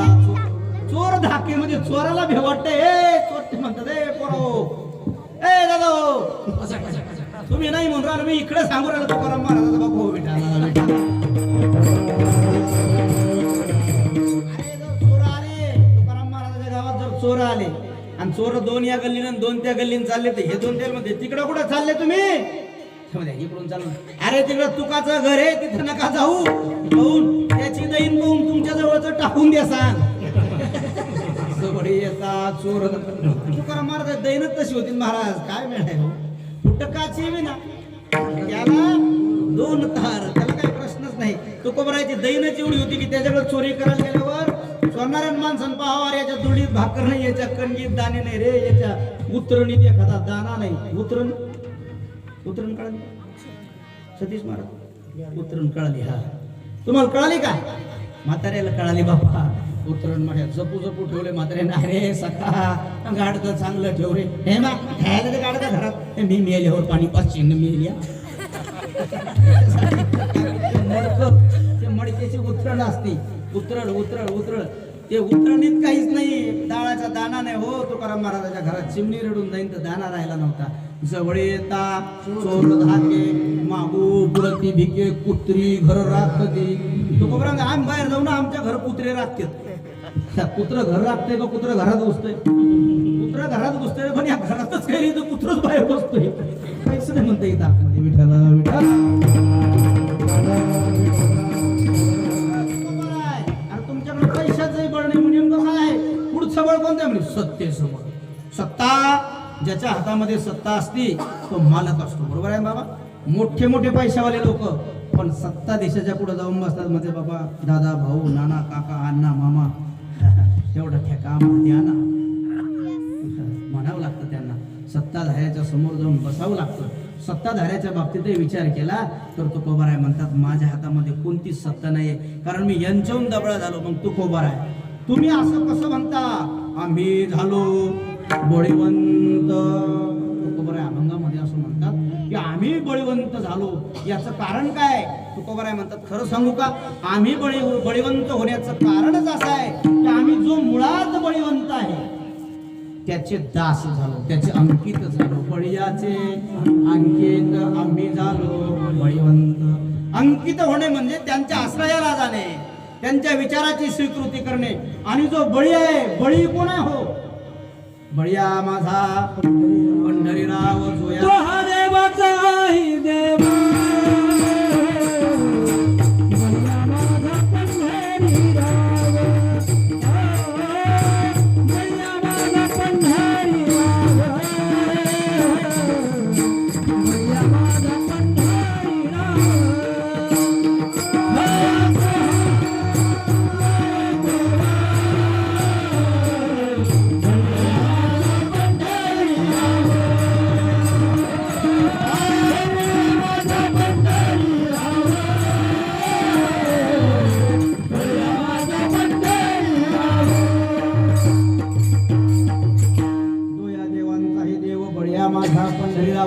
अरे तुकोबाराय म्हणतात माझा जो सगळ्या देवांचा देव आहे तो बळी आहे, तो शूर आहे, तो ताकदवान आहे, तो बलाढ्य आहे, तो संपत्तीवान आहे, तो ऐश्वर्य संपत्तीवान आहे.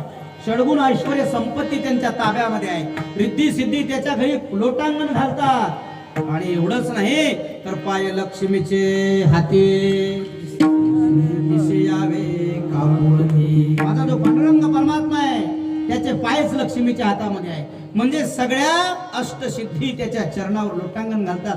आम्ही त्याचे अंकित झालोय आणि म्हणून आम्ही बळीवंत झालोय. आता दुसरा मुद्दा सांगतो. तुम्ही एवढ्या मोठ्या देवाचे अंकित झालात म्हणजे नेमकं तुमच्याकडे काय आलं?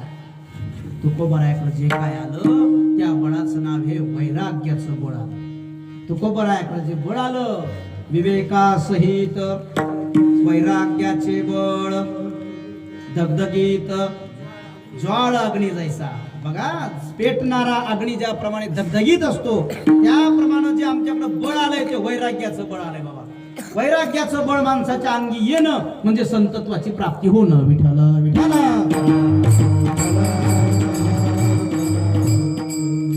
तुम्ही म्हणाल हे काय भानगड आहे? वैराग्य माणसाकडे आलं पाहिजे. वैराग्य तो त्याग. बघा वैराग्य म्हणजे त्याग करता आला पाहिजे. गेलंय ना आपलं, बरं झालं देवा, बरे झाले देवा, निघाले दिवाळे, बरे या दुष्काळे विडा गेली. ही म्हणण्याची ताकद आली पाहिजे. जे नुकसान झालंय आमचं ते स्वीकारण्याची ताकद येणं म्हणजेच आमच्याकडे वैराग्याचं बळ येणं. कारण बळाचे दोन प्रकार आहे, वैराग्याचे सुद्धा दोन प्रकार आहे. एक आहे जिज्ञासा वैराग्य आणि दुसरा आहे जिहासा वैराग्य. आता जिहासा वैराग्य तीन प्रकारचं वैराग्य आहे. जिहासा वैराग्य त्यातलं पहिलं वैराग्य असं आहे ते करपट वैराग्य. म्हणजे करपट वैराग्य म्हणजे कसं? समजा तुम्हाला एखादा आयटम लयच आवडतो खाण्यासाठी, खूप आवडतो, नेहमी बोंबून सांगतो की पाहिजे आपल्याला खायला, ते पाहिजे आपल्याला खायला. एक दिवस भलतंच केलं, खाय बरं आता, खाय बरं आता, भजे आवडते म्हणे, खाय भजे, खाय भजे, खाय भजे, खाय भजे. किती भजे खाईना, भजे खाऊ खाऊ याचं भाजायची पळी आहे. किती भजे खाईना, नाही ना. मग एक वेळेस का लय छान भजे झाले पण आता बस झालं. एखादा खाय ना, पाव द्या जसं खातोच आता. पुन्हा एक भजा खातो तो, नंतर त्याला आत्मासा ढेकर येतो. तर तो कमी खाण्याचा ढेकर चांगला असतो, आणि ढेकर येणे म्हणजे मिस कॉल येणे, की आता बस कर रे दादा. ढेकर आल्यानंतर असं समजायचं आपला तर खायला सोयलबुलचं खायचं. पण ते काय येतं की बाजाराचा फिक्स आयटम जर कोणतीच भेटला तर मग सोडतच नाही, की असं रौंदळ हाणते मग ते. पहिला ढेकर आल्याच्या नंतर समजायचं आपलं भरलं. कारण आपल्या शरीराचे काही भाग आहेत ना, या आपलं जे उदर आहे ना याचे 4 भाग करायचे. असं आरोग्यशास्त्र सांगतं, याचे 4 भाग करायचे. या 4 भागामध्ये 2 भागामध्ये अन्न टाकायचं, एका भागात पाणी टाकायचं, आणि एक भाग हवेसाठी मोकळा ठेवायचा. हवेसाठी मोकळा ठेवायचा. पण हे पंक्तीवर बसलं असलं हे विचार करते 2 भाग नाही, 3 भाग खायचं. 4थ्या भागात पाणी टाकायचं. काही बाजार असे पाण्याचं आपलं बजेट नाही, मध्ये पाणी घरी गेल्यावर पिऊ, आपल्याकडे घरी पाणी नाही का. हे 4ही भाग कोंबतोय. मग पाण्याचा तरफडा, मग हवेचा इकडं ठेपाने तर हवा कोण इकडून निघते.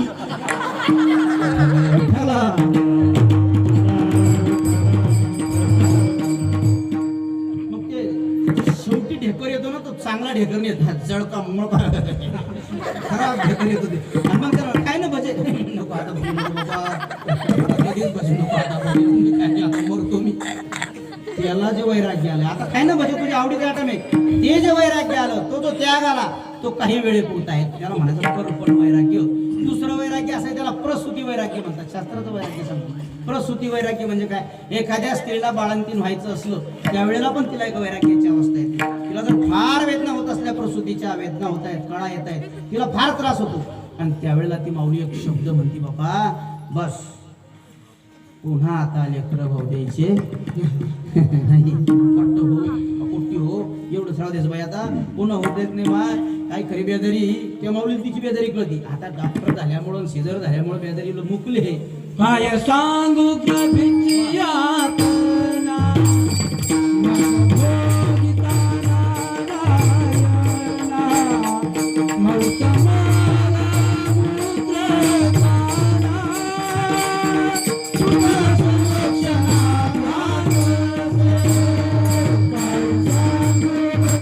केला, तिची भ्रूण हत्या केली, आणि मग पोराची संख्या वाढली आणि मुलीची संख्या कमी झाल्यामुळे आता मग मला एक सांगा, वावरात 2च बैल आहे आणि 5 आवतं कसे आणता येईल हो. इथं हिंडणारे आमच्याकडे नवरदेव झालेत ना सगळे. बॅनरवर पाहतो पोराचेच फोटो आहे ना, नवऱ्या कुठे 10वी 12वी झाली की तिचं लग्न करणं पोट राहिलंय. जिकडे तिकडे गेले भो की एकच पंचायत आहे, महाराज एखादी नवरी पाहो आम्हाला. महाराजांना वाटतं बरं झालं बाबा मग झालं, नाही तर ही पंचायत झाली असती. कठीण प्रश्न आहे ना, मुलीच नाही हो. आणि खरं सांगू का, हे भगवान परमात्म्यानं फार सूत्र व्यवस्थित केलं होतं, कारण तो चतुर आहे, त्यानं सगळं बॅलन्स ठेवलं होतं. पण माणसाने केली महाराज गर्भहत्या, आणि त्या मुलामध्ये, त्या गर्भामध्ये त्या मुलीचा भ्रूणाची हत्या करून टाकली. तिची हत्या केल्यामुळं तिची जन्माला येणार होती, ती कोणाची तरी सून होणार होती, ती राहिली नाही. आता दुसरा मुद्दा झाला, ज्यांच्या घरी पुरी आहे त्याच्या डोक्याला मोठा इचूड असला. ज्याच्या घरी नवरी आहे ना, त्याच्या बापाला त्याच्या मायला मोठे, एकाला इंगळी नसली, एकाला इचूड असला, त्याच्याकडे जाऊ ना, तात्या जे हरी नाही मला बोलू नका, माय पुरीत लग्न नाही करायचं. दादा अरे मी तुला बोलायला आलोय बाबा, की तुला हरभरा करायचा का गहू करायचा. मग काय बोलला, मन माहिती तुम्ही कशाला येऊ नका, येऊ नका. पुरीचं लग्न करणं छंदाला करायचं लग्न. हा भाऊ तुमच्याकडे नवरी आहे का, आपल्या 2 अटी कोणत्या, एक तर आपल्याला कसा पाहिजे, हा अरे गोरा गिरा नाही रे बाबा, याला वाटतं मी गोरा आहे, गोराच पाहिजे. पण अरे गोऱ्यासारखे हिंडू राहिले.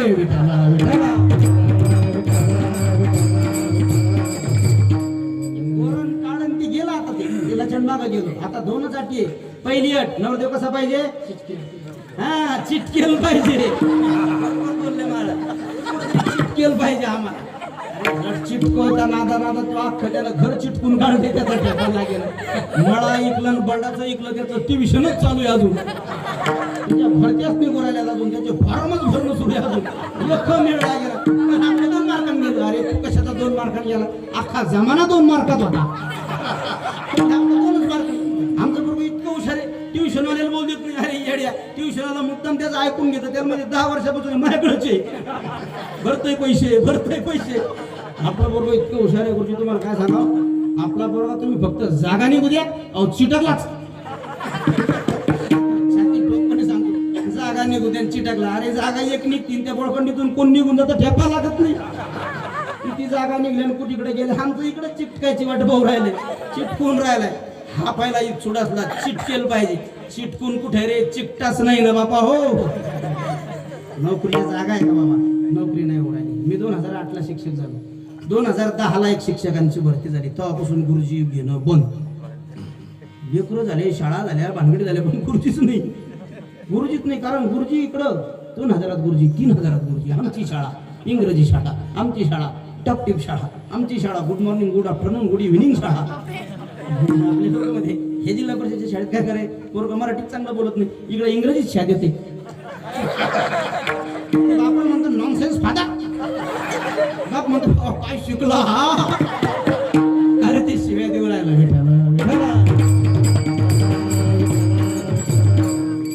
भंगाकडे जायचं तुम्हाला 2 मुद्दे जाता सांगायचे होते पहिला इथून असलं नोकरीवाल्याचा दुसरा इथून असला जमिनीवाल्याचा हा नोकरीवर नसलं चालन पण कसं आहे त्या कमीत कमी त्याला किती एकर 5 तुम्ही 5 वर आले का ना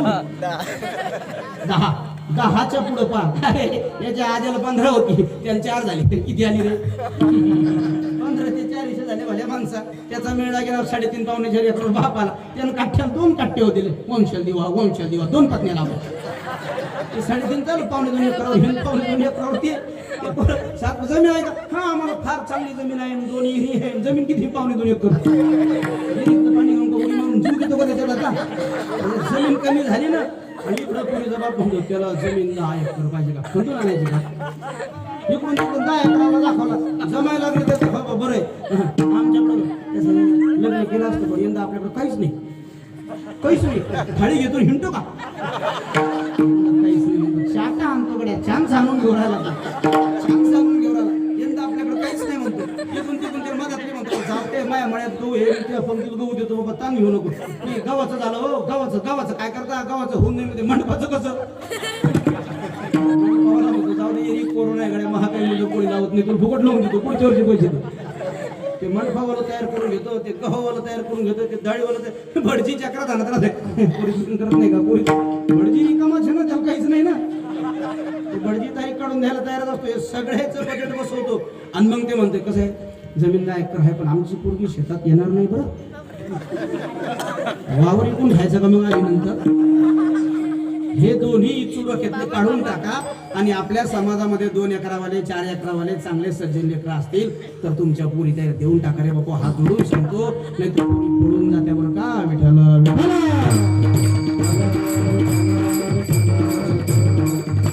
माझा मुद्दा सांगायला लागलो तुम्हाला प्रसूती वैराग्य असते बाळांतील होताना स्त्रीला जे वैराग्य होतं ते म्हणजे आता लेकरू होते नाही त्याला म्हणायचं प्रसूती वैराग्य आपला वेळ संपला 5च मिनिट राहिला जाऊ दे आपण ओळखून घेऊ सगळं आणि त्याच्या पुढचं वैराग्य आहे त्याला स्मशान वैराग्य म्हणतात हे तिन्ही जी हासा वैराग्याचे प्रकार सांगा स्मशान वैराग्य म्हणजे कसं स्मशानभूमीत गेलं स्मशानभूमीत गेल्याच्या नंतर असे मोठे मोठे लोक येईल असते त्यानं कधी त्याला पाहिलं नसते ते बी तिथं भाषणाला असते कधी तर असं होतंय त्याला माहीतच नसते बाई मेली का माणूस मेला मध्ये येऊन भाषण करायला थोडं गावातला का आपला सामग्री झाला यानंतर आपल्या भागाचे प्रतिष्ठित आपल्या गावासाठी आलेले हे भाषण करते मग देव भराते ते म्हणते आज त्यांच्या जाण्यानं सगळ्या गावाला तर दुःख झालेलंच आहे पण आमचं सुद्धा मला सुद्धा फार दुःख झालेलं आहे त्यांचे माझे फार जवळचे संबंध होते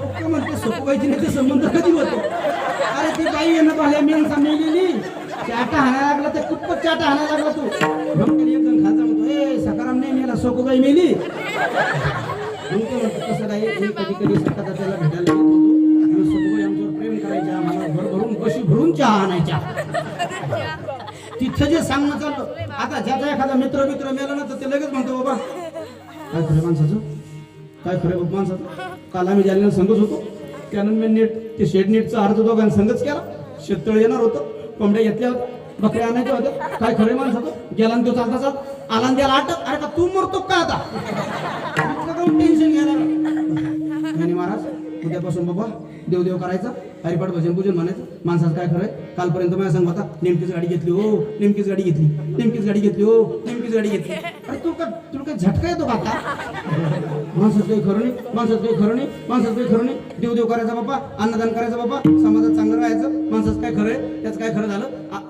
खूप लोक म्हणतो हा ते भाषण होऊन श्रद्धांजली अर्पण करूच तर एकदा श्रद्धांजली अर्पण केली त्याला मग थांब ना बैल बांधायची मला बैल पण याचं नाव हे जे वैराग्य आहे याचं वैराग्य आहे स्मशान वैराग्य हे झाले जिहासा वैराग्य आणि दुसरं जे आहे शेवटचं महत्वाचं तो कोबरायचं पाहायचं त्याचं नाव आहे जिज्ञासा वैराग्य जिज्ञासा वैराग्य म्हणजे खऱ्या अर्थानं माणसाच्या अंगी आलेलं वैराग्य की जे वैराग्य धगधगीत ज्वाळासारखं आहे की काही झालं तरी भोग पायिक झाली या इच्छेचे की अहिक की स्वर्गीचे परी भोगावे हे न रुचे मना माझी सांगतात की स्वर्गाचे भोग जरी उपभोगायला असले तरीही सुद्धा ते भोगावे न वाटणे याचं नाव आहे जिज्ञासा वैराग्य स्वामी विवेकानंदासारख्यांना परदेशामध्ये एखादी स्त्री यावी लावण्यवती रूपवती स्त्री असावी आणि तिनं येऊन विवेकानंदांना म्हणावं विवेकानंदजी मला तुमच्या सोबत विवाह करण्याची इच्छा आहे एकदम सुंदर स्त्री इतकी सुंदर स्त्री की सगळ्यांची नजर त्या स्त्रीवर जावी तिनं विवेकानंदांना असं म्हणावं आणि विवेकानंदाने तिला प्रत्युत्तर द्यावं ए माते तुला माझ्याशी लग्न का करावं वाटतं आणि मग तिनं सुद्धा तितक्याच तत्परतेनं उत्तर द्यावं बघा स्वामीजी तुम्ही इतके विचारवंत आहात तुमचे विचार एवढे दैदिप्यमान आहे तुमच्या विचारानं सगळं ब्रह्मांड उजळून निघेल एवढे तुमचे विचार आहेत तुमचे विचार नचिकेताचे विचार आहेत आणि मला असं वाटतं मी विदुषी राहणार होते मला असं वाटतं तुमच्यासारखा पती जर माझ्या समवेत आला तर आपल्यापासून निर्माण होणारी संतान ही किती महापराक्रमी असेल तुमच्यासारखा पुत्र माझ्या पोटी जन्माला यावा म्हणून माझी इच्छा आहे तुमच्यासोबत लग्न करायची असं विवेकानंदाच्या स्त्रीनं म्हणावं आणि विवेकानंदानं तेवढ्याच तत्परतेनं तिला उत्तर द्यावं ए बाई मी तुला आई समजतो उद्या माणसं आले तू या सभागृहात ये मी तुझ्या पाया पडतो आणि सगळ्यांना सांगतो ही माझी माय आहे कशाला समोरचा विचार करते आजच हा विवेकानंद तुझा मुलगा झाला याला जे वैराग्य म्हणतात त्याला जिज्ञासा वैराग्य म्हणतात आणि तुकोबाराय म्हणतात आम्ही जे बळीवंत झालो आम्ही ज्याच्या आश्रयाला आलो त्याच्यामुळे आम्हाला हे विवेकाचं वैराग्याचं बळ झालं म्हणून आम्ही झालो बळीवंत बघा कशामुळं बळीच्या अंकित आम्ही झालो बळीवंत आणि या बळामुळे आम्ही काय केलं अभंगाचं दुसरं चरण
काम झालंय. मी बळवंत झालो आणि मी काय केलं, लाथाळीला हा संसार, मी या संसाराला लाथ मारली महाराज.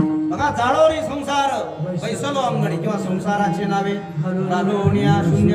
तुकोबरायांची अवस्था आहे या संसारामध्ये. याचं कारण आहे, या संसार किती जरी आम्ही करत बसतो तर संसाराच्या अंगी अवघीच व्यसने आम्ही या कीर्तने ही शुद्ध होण्याची ठिकाण या भगवंताच्या नामचिंतनात आहे. म्हणून या संसाराच्या नावावर आम्ही शून्य घातलं किंवा संसार दुःखमुळे अशा प्रकारचा असल्यामुळं लाथाळीला हा संसार, आम्ही त्याला लाथाळलं. लाथाळणं ही एक प्रक्रिया आहे. पा आपल्याकडे परंपरा आहे. लग्न तुम्हाला असं वाटतं बघ गुरुजी का 11 वाजत होते काय, आता नाही 5 मिनिटांमध्ये मी पूर्ण विराम देतो. आपल्याकडे लग्न जर झालं तर लग्न झाल्याच्या नंतर एक संस्कार असतात वेगवेगळे आपल्याकडं. त्यातला एक संस्कार आहे लाथाळण्याचा संस्कार. ज्यांचं ज्यांचं लग्न झालं असेल त्यांनी लाथाळलं असेल, बरोबर आहे. लाथाळलं तुम्ही हाय ध्यान काय लाथाळलं आपण. हा ज्या वेळेला लग्न झालंय आपलं की आपल्या सासऱ्याच्या घरून ती मुलगी आणली आपण पत्नी म्हणून, तिची गाठ, आपल्या गाठीला तिची गाठ मारलेली आहे. आणि दोघांची गाठ असताना आपण पहिल्यांदा आपल्या घराची पायरी चढलो. आपल्या आईनं आपलं औक्षण केलंय, कोणीतरी पाहुणीनं आईनं आपलं औक्षण केलंय. आणि मग ज्यावेळेस आम्ही पहिले घरात आलो, महाराज हनुमान महाराज, तुमचं नाव हनुमान आहे म्हणा, तुम्हाला सगळं माहिती आहे. आणि मग पहिले घरात आलो, आल्या आमच्या पुढं काय ठेवलं होतं, आमच्याकडे काही तुमच्याकडे नाही काय, असं काही भांडण नको व्हायचं. तुमच्याकडे डोके पराती तांबे तुम्ही ठेवतेत ना. अरे होन भल्या माणसं एकाच खाणीतले ना आपण. आणि ते असं नवे ठेवले असते, जुने ठेवले असते. आपण काय करायचं असतं, त्याला लाथ आणायची असते आहे की नाही. हे मस्त असं चान्स मध्ये आणतं त्याला. टकर भारी आले ते काय कामाचे. ध्यान करा, हे डबे लहान पराती लहान तांबे लहान. घरातली मात्र म्हणजे मेले याच्यातच खाल्लं रे, हाडून आणले तो. लाथाळणं हे संस्कार आहे तो आमच्यावर. ते येडेवाणी नाही करत, पण त्याचं ध्यान नाही आम्हाला काऊन करायला होते. ते काही कोण विचारून द्या, मला बायको आली, मला बायको आली करायला. याला लाथाळायचंय बाबा. याला लाथाळायचं म्हणजे, लाथाळणे म्हणजे त्याची जागा दुसऱ्यानं घेणे.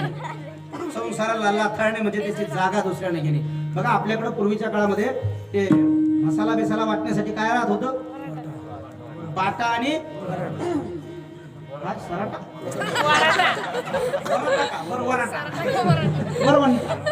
बाटा आणि वरवंटा असायचा आपल्याकडे वाटायचा.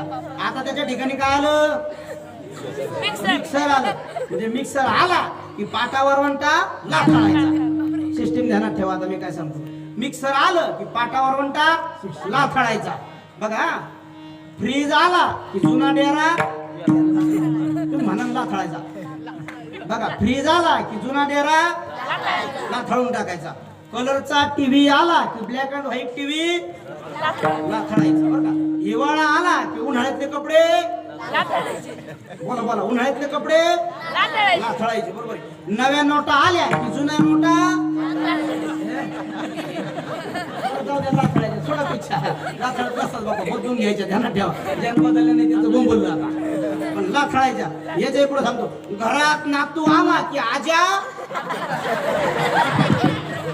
पुढे लाथाळायचं असतं.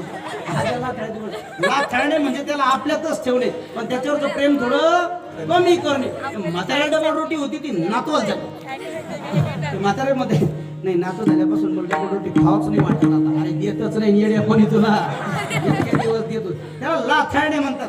तुकोबराने सांगितलं लाथाळीला हा संस्कार सोडला नाही बाबा. तुकोबराने बायको सोडून आपले काही भामटे करायच्या कटाळा विचारलो काशील. लग्न कशाला केलं रे, काशील जाणार, इकडं काशा काढणं वावरात होऊन. तसं नाही, तिला सोबत ठेवून तिला लाथाळणं म्हणजे संसारी असावे, सोनी नसावे, भजन करावे किंवा पक्षी अंगणी उतरती एका गुंतवण्या राहते तैसे असावे संसारी. वस्ती कर वस्ती आला प्रातकाळी उठवून गेला तैसे असावे संसारी. अरे संसारात कसं असावं तुकोबराने स्वतःच्या जीवनात जगून सांगितलं. तुकोबराने तेच सांगितलं, लाथाळीला हा संसार केला षडउर्मीचा मार. षडउर्मी आहेत बाबा, 2 उर्मी आहेत त्या आपल्या देहाच्या, 2 उर्मी आहेत आपल्या अंतकरणाच्या आणि 2 उर्मी आहेत आपल्या प्राणाच्या. प्राणाच्या 2 उर्मी कोणत्या आहे, प्राणाला सुधा आणि तृष्णा लागते. त्या प्राणाच्या 2 उर्मी देह भाव विसरला तुझं पाहता विठ्ठला. विशेष नाही महाराज, देहाच्या आहे, जन्म आहे, जरा आहे किंवा मरण आहे आणि जन्म आहे. या जन्म मरणापासून आम्ही निर्विकार आहोत.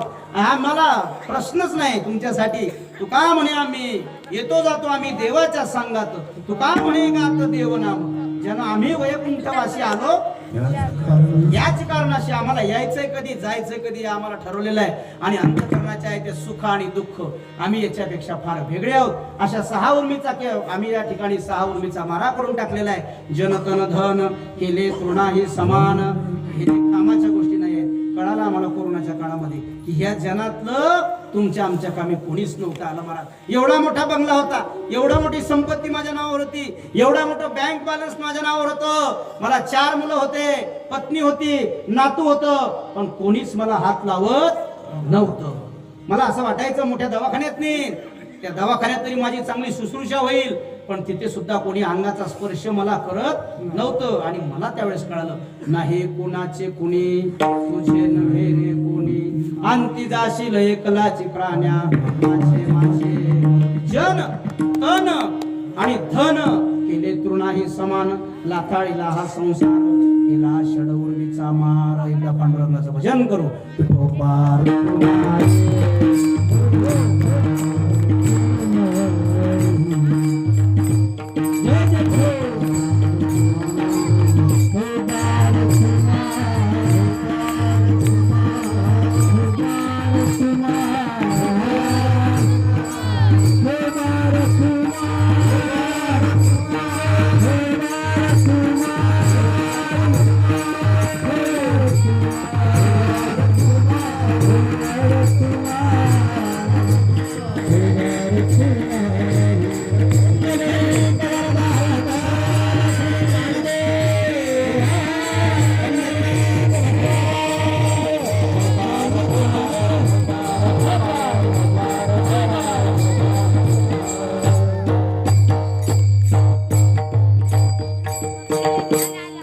बघा तुकोबा शेवटी असं म्हणतात. तुका म्हणे आता आम्ही मुक्तीची माथा.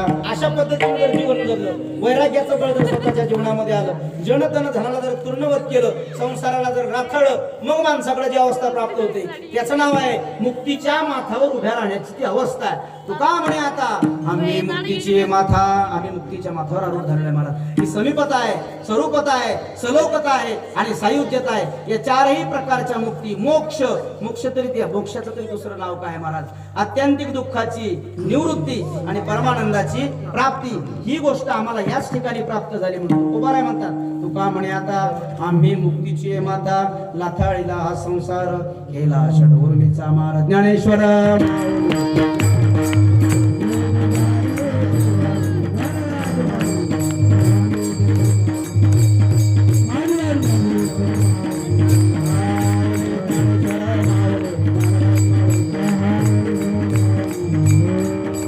विठ्ठल जय जय